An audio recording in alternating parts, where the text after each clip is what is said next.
Ibang klase. From ano From Carmela, from I Love You Since 1892. Nahihilo na ako. Ngayon Netflix naman. Yes, dito naman prosecutor ako, so iba-iba, diba? But grateful. What were your preparations, of course? Especially that, wow, talagang isa ka raw sa hinanpick talaga ni Alden makatrabaho. Pumunta talaga kami. Nanood kami ng mga cases. Live talaga. I did my research before, going on set. And ang hahaba ng mga lines, so I have to be, very, very conscious about it. But, ang dami ko natutunan kay Direk. Aray, Direk Alden talaga. Diba? Diba? Ibang era na talaga ito. Kamusta si Alden sa director? Sobrang cool niya. Alam mo, walang problem sa set. Laging lahat ng production, lahat ng crew actually nakasmile lang. Kasi nadadala niya yung set eh. Tapos alam niyo yung sobrang passionate niya. And nakakatuwa kasi alam ko na dream niya to ever since. Oo, wow. Paano mo naman siya inalalayan as an actress? I just did my best, Sana yung best na yun, enough na. But this is law at isa ka talagang palaban na babae. Yeah. Like, being a prosecutor, do you ever see yourself na parang in that industry? Because it's never too late to study. I know. Alam mo kung hindi nga ako artista, sabi ko, I'll study law. Kung hindi ako artista. Pero now, of course, gusto ko muna mag-focus dito sa show business because ito na yung minahal kong job eh. So, in time na lang, maybe if I have more time.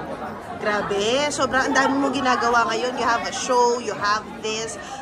But you're not new to streaming on, of course, a big platform such as Netflix. Oo. Hindi naman. Oo. Men are from QC and men are from Malabang, diba, on Netflix also. I love it.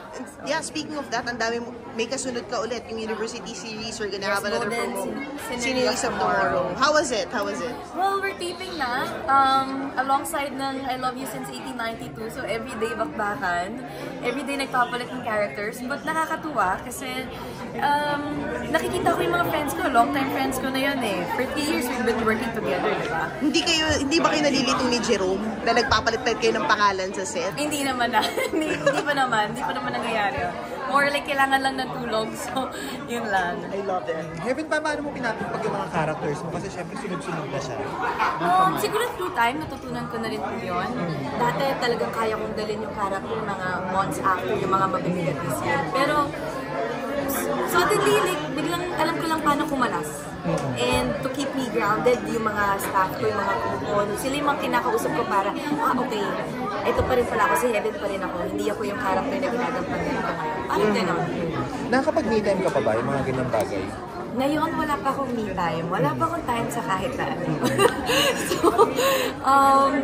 So nakakatuwa kasi minsan, di ba naman, ang buhay artista, pag dire-diretso ang trabaho, hindi ka pwedeng tumanggi.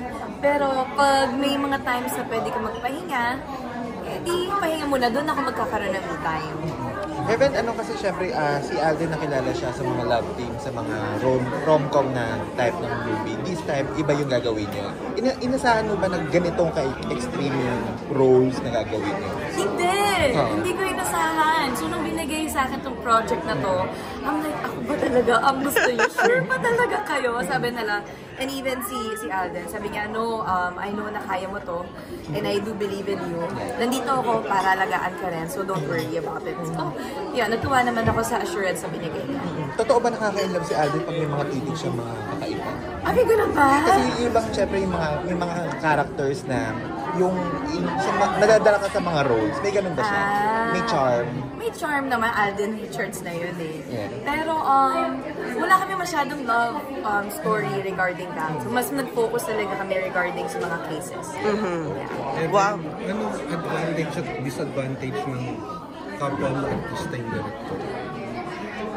Siguro ang advantage nun is alam niya na yung shot. So pagdating mo dun sa set talagang alam niya na kung anong gagawin and alam niya kung paano yung batuhan ng acting.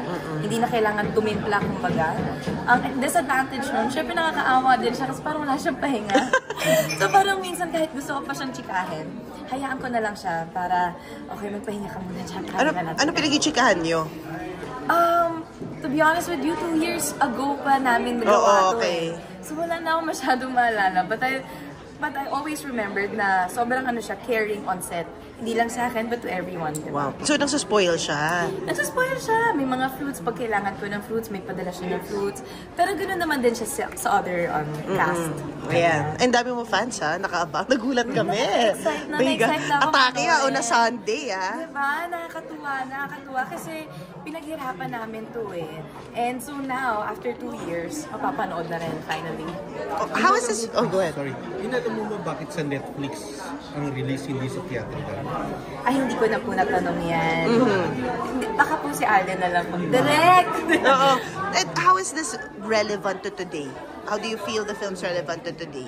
Alam niyo, panoorin niyo na lang po. Ayoko masyado magsalita kasi baka mamaya makaspoil pa ako. Oo. Pero it's also about justice and corruption and marami pa pong iba. At alam ko magugustuhan po yun ng masa. Nag-research ka para sa role? I Kasi did. medyo mahirap. I did. I remembered I was asking my friend na student law din, nag-aaral din ng law during that time sa Ateneo. And talagang minsan sumasama na ako sa kanya pag may mga pinapanood silang cases for research na rin. Immersion talaga. Immersion talaga, malala. Robin, pag nagbibigay si Alden ng direction, how would you describe? In detail or Yes, detailed siya. Gusto niya, may certain type siya na gusto kung paano ko ibabato yung mga linya. Pero na-appreciate ko yung mga ganong bagay kesa yung kailangan ko pang kapain kung ano yung gusto niya talaga, di ba? Pero very respectful din siya kung meron akong suggestion during that time. I-respeto niya yun and titignan niya kung kaya bang i-collaborate. So, yes. Ano ba, prosecutor, hindi lawyer? Prosecutor. Kung prosecutor ka, anong parusa ang gagawin mo sa mga nepo babies? Naku po, ayoko magsalita regarding that. Alam naman natin, nagalit na po tayong lahat sa mga ganyang bagay. Pero gusto ko po muna mag-focus sana sa film. Okay. Thank you. Thank you.